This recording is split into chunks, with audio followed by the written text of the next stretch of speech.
Un autre style. Au tout départ, en fait, on jouait à trois, donc avec Tom, Bizo et moi-même. Donc c'était un power trio, guitare, basse, batterie.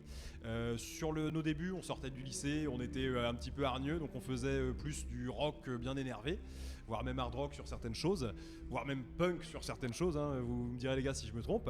Et puis progressivement, on a grandi, on a mûri un petit peu aussi. Clément est arrivé en 2015, c'est ça ? Donc il est arrivé avec, du coup on a pu faire une formation avec une deuxième guitare et de là on est arrivé sur un style un peu plus, je dirais blues rock. Plus on avance vers une scène un peu blues rock, qui nous correspond un peu plus, qui correspond à ce qu'on écoute, ce qu'on aime jouer le plus. Et puis voilà quoi, ça se peaufine avec le temps, mais ça n'empêche que dans nos sets on a toujours des sons qui crochent toujours un peu, qui sont plus rock. Je dirais que c'est assez varié aujourd'hui. C'est pareil, on a des chansons, on travaille un peu l'acoustique aujourd'hui, qui nous amènent vers des trucs peut-être un peu plus folk. Je pense à Moody Boy, des nouveaux sons qu'on a fait récemment qui sont un peu plus folk. On essaie de pas se mettre de barrières en fait. Je pense comme beaucoup de groupes aussi. C'est-à-dire que on fait ce qu'on a envie de jouer finalement aujourd'hui. En soi, c'était une période difficile, comme pour tous les artistes en soi, parce que c'était vraiment une période où il n'y avait pas du tout de concerts, on n'avait pas du tout le moyen de pouvoir se représenter quoi, finalement. Et donc pour pouvoir vendre notre musique, on pourrait avoir d'autres moyens comme sur internet, tout ça. Bon, on n'a pas choisi cette voie malheureusement. Parce que pour ça, il fallait qu'on ait un peu plus de moyens aussi. On n'avait pas le niveau pour balancer des sons comme ça. On a essayé. On a essayé, mais au final non.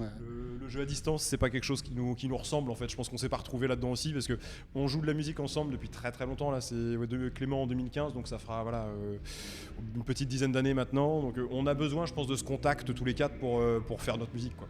Et on a testé un truc. Ça a moyen marché, enfin ça sonne, mais c'est pas un truc qu'on mettra sur un...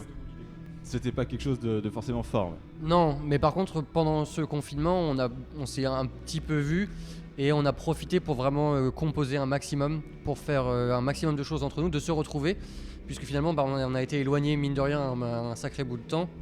Et on a quand même repris la composition, on a rebossé des vieux morceaux, on s'est acharné sur le set qu'on va proposer ce soir à Oak en Seine, Stinky Hammers, à créer des nouvelles choses, des choses qui changent un petit peu de l'ordinaire, comme tu disais tout à l'heure Clément, de nos retranchements.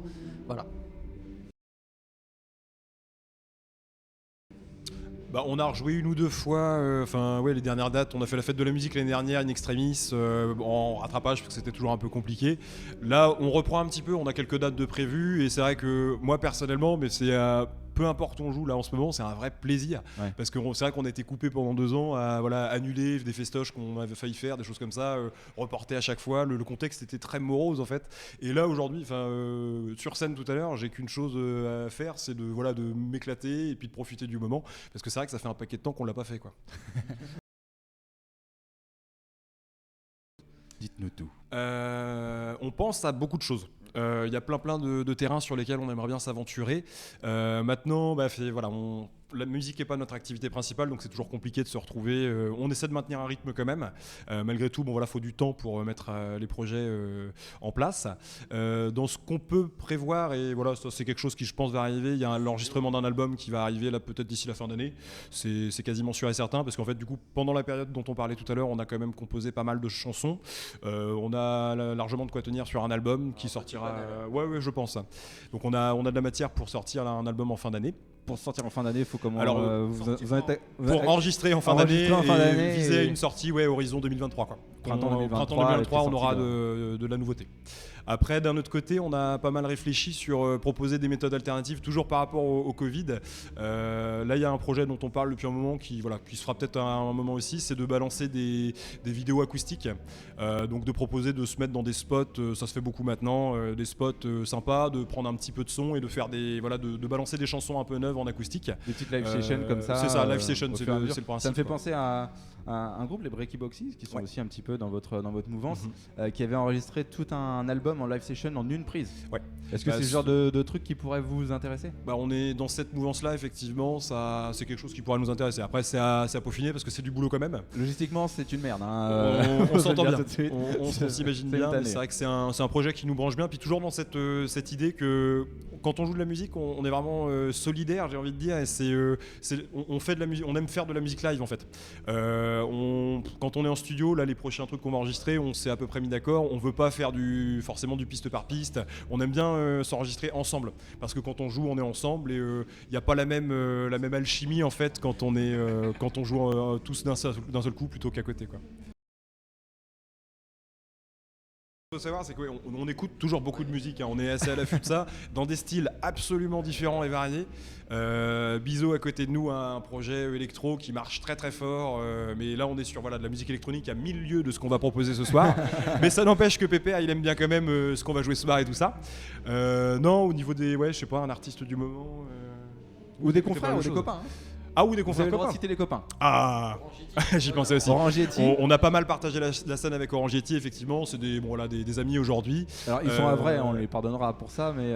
On a été à vrai pendant un moment pendant les études, on leur pardonne. On leur pardonne. On peut pas être parfait partout. C'est ça. On peut pas être parfait. On peut pas être bon musicien et être à vrai. Bon, pardon. Non, mais c'est vrai qu'on s'est rencontrés la première fois avec ce groupe-là. L'alchimie pareil a bien marché parce que c'est des. Ouais, on s'est rencontrés sur le tremplin du Tetris.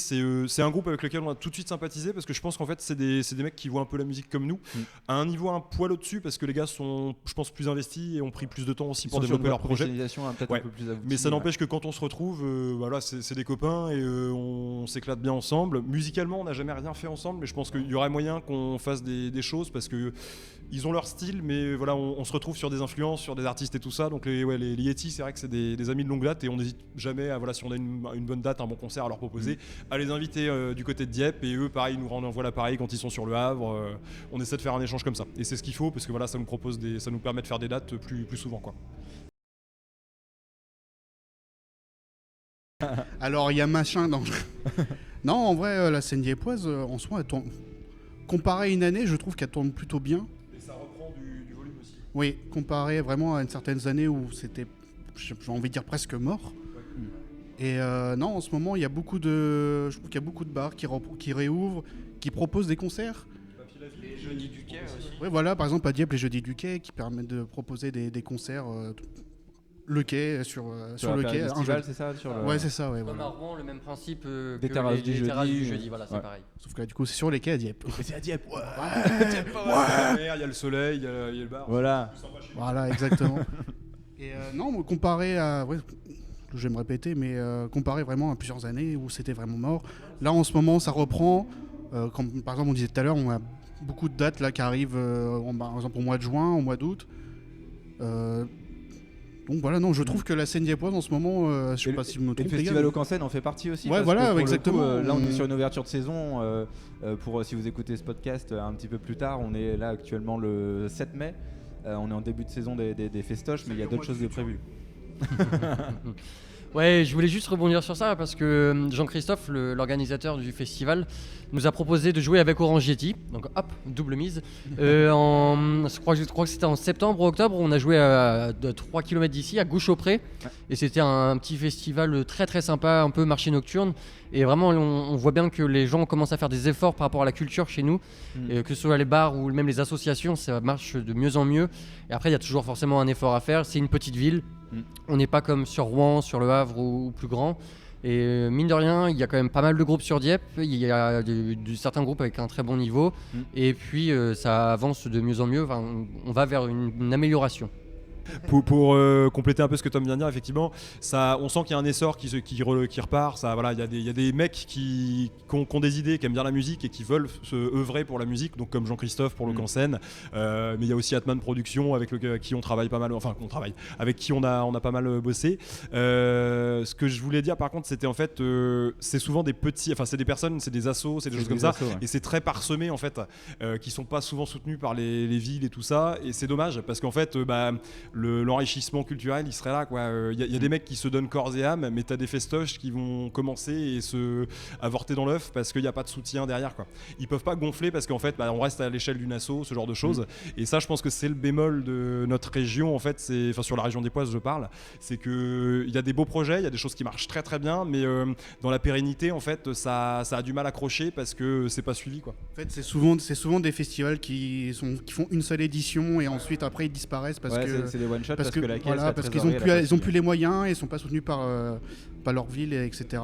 L'événement fonctionne, mais c'est pas assez pérenne pour que ça se reproduise. Voilà, la ville n'a pas confiance en ça, et malheureusement, des très bons festivals qui ont fait une seule édition, voire peut-être 2, et malheureusement, on aimerait bien que ça continue, mais faute de moyens, il n'y a plus rien après. C'est toujours assez toujours, ouais, voilà, c'est tout trucs malheureusement qui sont éphémères. Mais ce qui est dommage aussi, parce qu'il y a des gens qui écoutent la musique en région diepoise, quoi. Il y a pas mal d'amateurs de zik, de rock et tout ça, et il y a un public en fait. Il y a un public qui est fait, au final, je pense, est un peu déçu parce que c'est parsemé, c'est ponctuel, il n'y a pas de choses qui se poursuivent assez souvent, quoi. Et qui doit faire des kilomètres pour aller trouver un concert. C'est ça. Puis il y a beaucoup de gens qui montent. On n'a pas de grosse scène en fait, je pense, dans la région. C'est ça aussi qui pêche. Sur Rouen, il y a le 106, au Havre, il y a le Tetris, le Magic Mirror, ce genre de choses. On n'a pas à Dieppe cette force de scène en fait qui propose quelque chose pour les artistes, quoi. Mais d'un côté, ce que je voulais dire, c'est que sur Dieppe, pour jouer, on joue beaucoup dans les bars en fait sur Dieppe. Mais le retour qu'on a avec les Stinky, je trouve qu'en fait c'est beaucoup plus accessible sur Dieppe que dans les villes comme Rouen ou Le Havre. Je sais pas si je me trompe. Parce que nous, pour le coup, TST Radio est beaucoup plus implanté sur Rouen, donc on est un peu plus au courant au fait de ce qui se passe. À Rouen, il y a un bouchon, trop de groupes pour le nombre de bars qu'il y a. Et c'est ça qui est un peu dommage sur Dieppe ou des choses comme ça, où là c'est l'inverse. Il y a plus d'espace pour jouer et c'est vrai que c'est dommage qu'il n'y ait pas un soutien derrière. Mais espérons que voilà, il y en a qui entendent cet appel. Et qui, à côté de ça, comme on te le disait tout à l'heure, il y a des mecs qui suivent quand même leur truc. T'as des petits festoches qui naissent partout. À Haut-Peugard, on a un ami à nous, Arnaud, qui joue avec Morcier Lago et sa femme. Ils ont un super projet. Il a monté un festoche au départ dans une Pougang Fest, c'est ça, qui reporte là. Ça sera la 3e édition. On avait fait la première avec lui. Et il y a des mecs comme ça. Bon voilà, c'est pas leur activité, mais ils se donnent corps et âme là-dedans parce que ils aiment la musique, ils veulent produire des choses. Et en fait, c'est plutôt les petits villages en fait qui ont tendance à suivre ces projets-là et qui peuvent offrir des choses, mais ça reste du coup très minimaliste parce que il n'y a pas les gros budgets comme sur les grosses communes et ce genre de choses, quoi.